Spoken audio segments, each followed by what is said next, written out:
நமஸ்காரம். ஒன்று நடக்கும்போது இது நல்ல காரியம் என்று நினைப்போம். அல்லது வேறொன்று நடக்கும்போது இப்படி நடந்திருக்க வேண்டாமே, அவ்வளவாக நன்றாக இல்லையே என்றும் நினைப்போம். ஆனால் சில சமயங்களில் இது நல்லதுதானேன்னு நினைத்தது நல்லதாகவே முடியுமான்னு தெரியாது. இது நல்லதல்லவே நினைத்தது வீணாகி போகும், அதனால் கஷ்டம் வரும்னு சொல்ல முடியாது. இறுதியில் அது என்ன நடக்கப் போகிறதுங்கிற நிலை மாறிவிடலாம். ஒருத்தருக்கு ஒரு பெரிய பதவி கிடைத்திருக்கலாம், வேலை வாய்ப்பு, நல்ல பதவி.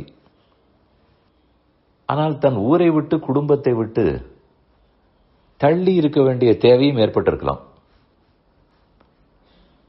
அவருக்கு சில மாதங்கள் கழித்து இது என்ன இப்படி பெரிய பதவி என்பதற்காக குடும்பத்தையே விட்டு இருக்கிறோமே, இது எவ்வளவு நாள் என்று தோன்ற ஆரம்பித்து விடலாம். திடீரென்று ஒரு பண வரத்து இருக்கலாம், பணம் வரலாம். ஆனால் அது வந்ததுனாலேயே சில சிக்கல்களும் ஏற்பட்டு விடலாம். இல்லை, இப்படியும் இருக்கலாம். ஒருத்தருக்கு ஏதோ மூச்சு வாங்கிற்று, வைத்தியரிடத்தில் போய் பரிசோதனை பண்ணி கொண்டார். உங்களுக்கு இருதயத்தில் சிறிது அடைப்பு இருக்கிறது. அதை கேட்டவுடனே இதென்ன இப்படி ஆகிவிட்டதேன்னு பயந்தார். ஆனால் வைத்தியர் சொன்னது வேறொன்றும் இப்ப பண்ண வேண்டாம், உணவு கட்டுப்பாடு, உடற்பயிற்சி, இப்போதைக்கு அது போதும்னு சொன்னார். இவரும் விடாமல் ஊக்கத்தோடு செய்தார். உடல் எடை குறைந்து விட்டது, கொழுப்பு குறைந்து விட்டது. இருதய குழாயில் அடைப்பு இருக்கிறதுன்னு கேள்விப்பட்ட போது பயந்தாரே தவிர அது கடைசியில் நன்மைதான் செய்தது. அடைப்பு நன்மை செய்யாது, அது தெரிய வந்ததை சொல்லுகிறேன். ஆக இருபுறத்தில் பார்த்தாலும் ஒன்று நல்லது போல தோற்றலாம் இப்போதைக்கு, ஆனால் நல்லதாக இருக்கணுங்கிற தேவையில்லை. தீயது போல தோற்றலாம் இப்போதைக்கு, அது இறுதியில் தீமையாக இருக்கும்னு தெரியாது. ராமனுக்கு பட்டாபிஷேகம், தசரதன் நாள் குறித்து விட்டார். நாளை பொழுது விடிந்தால் பட்டாபிஷேகம். வசிஷ்டர் சொன்னார், ராமா, உள்ளே இருக்கும் பெருமானை போய் பிரார்த்தனை பண்ணிக்கொள், அவர் நமக்கு பிரார்த்தனைக்கு செவிசாய்ப்பார், செய்வார் என்றார்.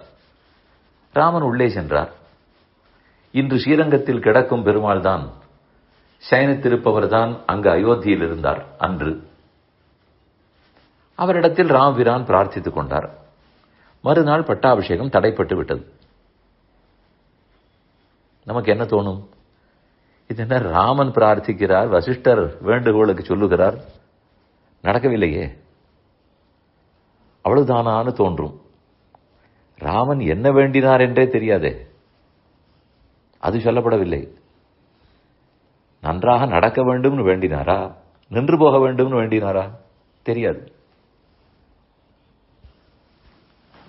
நாம் ஏதோ அவர் நடக்க வேண்டும்னு வேண்டியதாக கொண்டு நடக்கவில்லையேன்னு வருத்தப்படுவோம்.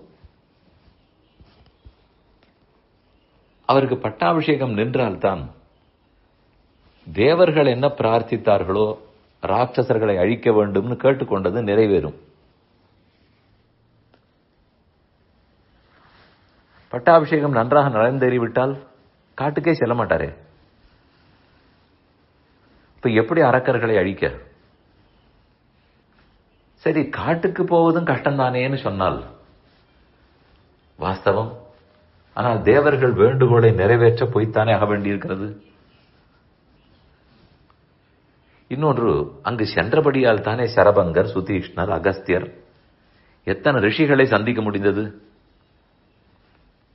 ஏன் சொல்ல வந்தேன் என்றால், ஒன்று நமக்கு சிறப்பான வாய்ப்பு, ஆப்பர்ச்சுனிட்டின்னு தோற்றும். ஆனால் மாறி போய்விடும். இது ஒரு இழப்போன்னு டிஸ்கரேஜிங்காக இருக்கும், ஆனால் அதுவே வரவாகிவிடும். இதிலிருந்து தெரிந்து கொள்ள வேண்டியது, இவ்வுலகில் எந்த பாதையில் போயும் எந்த பாதைக்கும் திரும்பி விடுகிறது. இது முதலிலிருந்து கடைசி வரைக்கும் நன்மை பயக்கும் அப்படின்னு எல்லாம் இல்லை. இதனால் நாம் புரிந்து கொள்ள வேண்டியது, எந்த ஒரு கஷ்டத்தையும் கூட ஆப்பர்ச்சுனிட்டியாக மாற்றலாம் என மாறி பார்க்கிறோமே. அதுபோல் சமங்கள் வரும்போது அவற்றை இறைவன் அருளாலும் நம்முடைய முயற்சியாலும் அதுவே நன்மையிலே கொண்டு போய் முடிவதற்கு பிரயத்தனப்படலாமே. நடக்குங்கிறதுக்கு தான் இப்போ உள்ள நேரம் சாட்சி சொன்னேன். எப்படியும் மாறலாம், எப்போது வேண்டுமானாலும் எந்த நிலையிலும் மாறலாம் என்பதுதான் மாறாத உண்மை.